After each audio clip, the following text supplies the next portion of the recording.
विकास परिषद शाखा वड्डू द्वारा आयोजित भारत को जानो प्रतियोगिता में हमारे साथ यहाँ पहुंचे और इस कार्यक्रम की अध्यक्षता कर रहे हैं श्री राकेश मखीजा जी। उनके साथ मेरे साथ यहाँ पर विशेष तौर पर आए मेरे भाई भजनलाल जी, अनुराग भांगू जी, बलवान जी, सुदेश जी और भारत विकास परिषद के हमारे यहाँ के अध्यक्ष श्री ब्रिज मोहन मित्तल साहब, शेरू जी, सचिव विजय गोयल जी, वित्त सचिव अमित सिंगला जी, महिला संयोजिका मीनू गर्ग जी, रमन राणा जी, शाखा संरक्षक श्री महावीर घोष जी, मोहित गोयल जी, कैलाश माछा जी, विशेष तौर पर अभी हमारे बीच में पहुंचे श्री बंसी विकासरा जी, ढाका साहब और उपस्थित पत्रकार बंधुओं और उपस्थित तमाम स्कूल के जितने भी अध्यापकगण, उपस्थित अभिभावकगण और यहाँ पर पहुंचे स्कूल के सभी पार्टिसिपेंट, मेरे छोटे भाइयों और बहनों,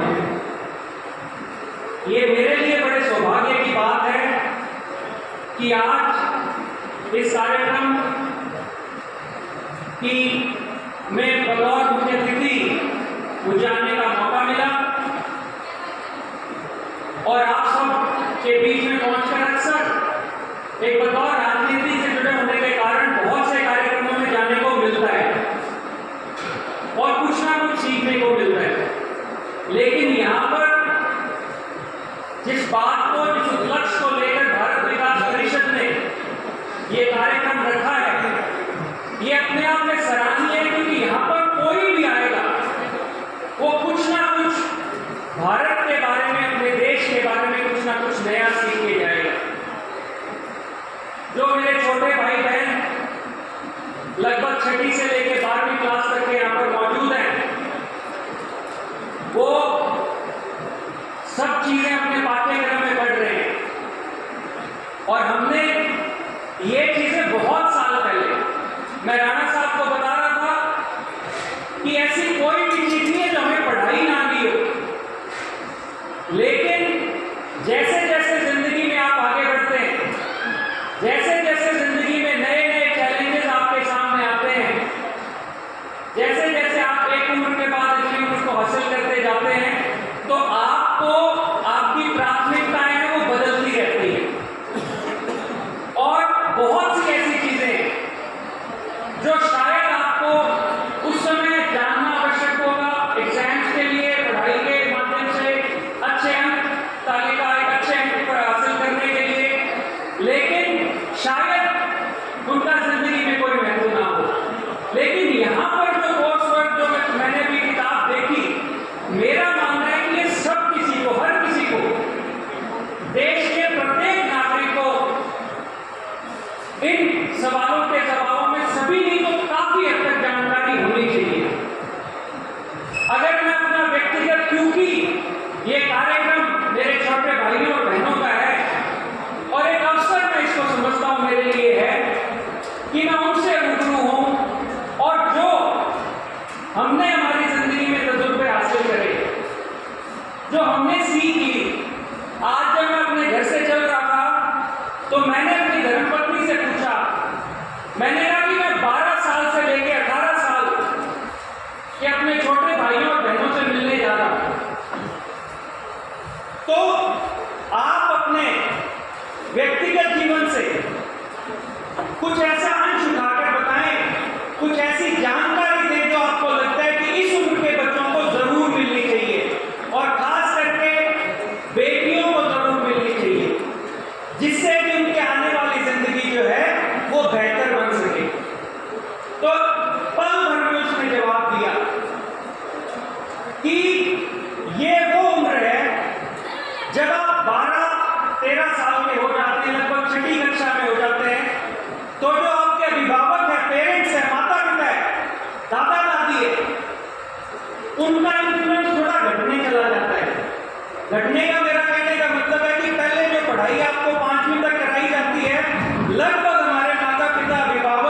हम भी थोड़ा बहुत रट्टा लगा लेते हैं और एग्जाम में जाके पेपर दे लेते हैं, लेकिन 12-13 साल की उम्र के बाद में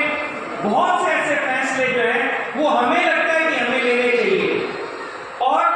कहीं ना कहीं जो लर्निंग है आपकी,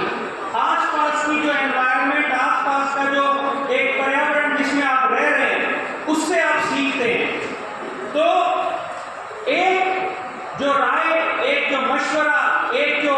मेरे हिसाब से तजुर्बा आप लोगों के साथ जो हम दोनों ही शेयर करना चाहते हैं, जो उन्होंने बताया और मैं इस बात से एकदम वाकिफ रखता हूं कि आज आवश्यकता है कि जो जिस उम्र में आज आप हैं, आप लोग बहुत से लोगों से मिलेंगे। वो आपके माता पिता के अलावा, आपके अभिभावकों के अलावा, आपके अध्यापकों के अलावा, आपके क्लासमेट जो सहपाठी है उनके अलावा भी आप लोग उनसे रूबरू होंगे, कोई परिवार में, रिश्तेदारी में, दोस्ती में। और इस उम्र में हम आइडल बनाते हैं कि किस जैसा हमें बनना है। ये लगभग क्योंकि अगले जो फैसले आप लेने जा रहे हो उससे बहुत ज्यादा प्रभावित होते हैं। तो मेरा मानना है कि मेरे छोटे भाइयों और बहनों को एक विशेष राय है कि इस उम्र में जिस इंसान को, जिसको अपना रोल मॉडल आप बनाएंगे, वो आपकी जिंदगी की दिशा तय करेगा। हो सकता है कि आज आपके क्लास में कोई ऐसा बच्चा हो, बुली हो, जो औरों पर दबाव डालता हो, कोई ऐसा रोल मॉडल आपके घर में हो, एक ऐसा कोई ऐसी प्रतिमा, कोई ऐसा गांव में ऐसा व्यक्ति हो जो उस समय मौके की, वक्त की नजाकत देखते हुए आप पे बड़ा बलशाली, ताकतवर लगता होगा, लेकिन सही मायने में आप इतने मैच्योर हो चुके हो कि आप जज कर सकते हो कि वो सही रास्ते पे जा रहे हैं या गलत रास्ते पे जा रहे हैं। तो मेरा मानना है कि ये आपकी वो उम्र है कि जब आप अपने रोल मॉडल्स को पहचान सकते हो, उनको समझ सकते हो और उन्हें चुन सकते हो। तो आप सबसे यही विनती है बेहतर समाज के लिए, ये जो शिक्षा, ये जो एग्जाम, ये जो आप आज कॉम्पिटिशन में हिस्सा ले रहे हैं, इसमें बहुत से सवालों के जवाब आपको जिंदगी में कभी नहीं आएंगे, लेकिन जो चरित्र निर्माण आप करेंगे इस उम्र में, वो ताउम्र आपको जो है साथ और सहयोग देगा और आपकी तरक्की तय करेगा कि आपको। तो मेरा ये मानना है कि आप लोगों को बड़े सोच समझकर ऐसे रोल मॉडल्स को चुनना होगा। और आज दुनिया जो है, जिस तरीके से मोबाइल फोन की अगर हम बात करें, टीवी की बात करें, आज हमें जरूरत नहीं है कि हमारे गांव या अपने स्कूल तक ही रहना है, सीमित नहीं रखना है अपने आप को। दुनिया में लाखों करोड़ों ऐसे उदाहरण हैं। अभी इतने सवाल पूछे, मैं तो खुद पे ही लेके जाता हूँ, बहुत से सवालों के मतलब 90% का जवाब नहीं पता था। और बचपन में जैसे मैं अपनी बात कहूँ तो मैथ्स में, गणित में बड़ा कमजोर था मैं। तो शेरू जी, एक बार ही हमारी क्लास लगभग 90% फेल हो गई। अब बहाना क्या हमारे भतीजा साहब, पापा ने पूछा ये क्या किया इस सब्जेक्ट में तुमने, बाकी सब ठीक है, ये मैथ्स क्यों नंबर नाचने लग जाते हैं, कईयों के बस की बात नहीं होती। तो मैं भी उनमें में से एक था। तो मैंने कहा कि नहीं, हमारी 90% क्लास फेल हो गई, तो मैं भी हो गया। तो बोले तू 10% में क्यों नहीं है भाई, उन 10% जो पास हुए उसमें क्यों नहीं है? मेरे को तो उस बात का जवाब चाहिए जो 90% फेल हुए, मेरे को उनमें तेरी गिनती नहीं चाहिए। तो ये एक आपको चॉइस करनी होगी इस उम्र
सिद्ध होंगे, तो उनसे भी सीखें। और जिस किसी वर्ग जहां से भी आते हैं उस और जहां कहीं भी जाना चाहते हैं उसके लिए आप बड़े गर्व से कहें, मैं दिल्ली कभी जाता हूं, कहीं पर भी जाता हूं, अगर मेरे से कोई पूछता है कि आनंदवीर आप क्या करते हो, तो मैं बड़ा सीना ठोक के कहता हूं कि जी मैं किसान हूं, मैं खेती करता हूं और खेती भी उच्च कोटि की करता हूं। मेरे को 1% भी इस चीज में संकोच नहीं होता। अगर आप लोग आज गांव से उठकर शहरों में जाएंगे, बड़े शहरों में जाएंगे, तो आप लोगों को भी कहते हुए बिल्कुल गुरेज नहीं होना चाहिए कि हमें किसान के बेटे हैं, खेती हमारे माता पिता करते हैं। और अगर जरूरत पड़ेगी तो आने वाले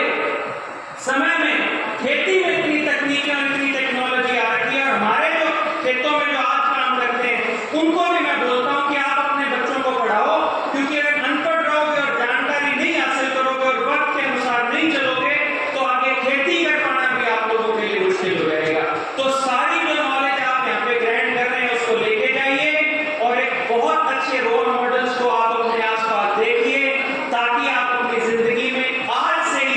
एक नियम को बनाकर चलें और एक दिशा आप पकड़ लें, ताकि आप उच्च जो टॉप के जो 10% हैं उनमें हमारे इलाके के जो है बच्चे पहुंचे। आप सबने इतने धैर्यपूर्वक मेरी बात सुनी, आपका बहुत बहुत धन्यवाद। और भारत विकास परिषद की शाखा बटू का विशेष तौर पर धन्यवाद कि जिन्होंने हमें इस कार्यक्रम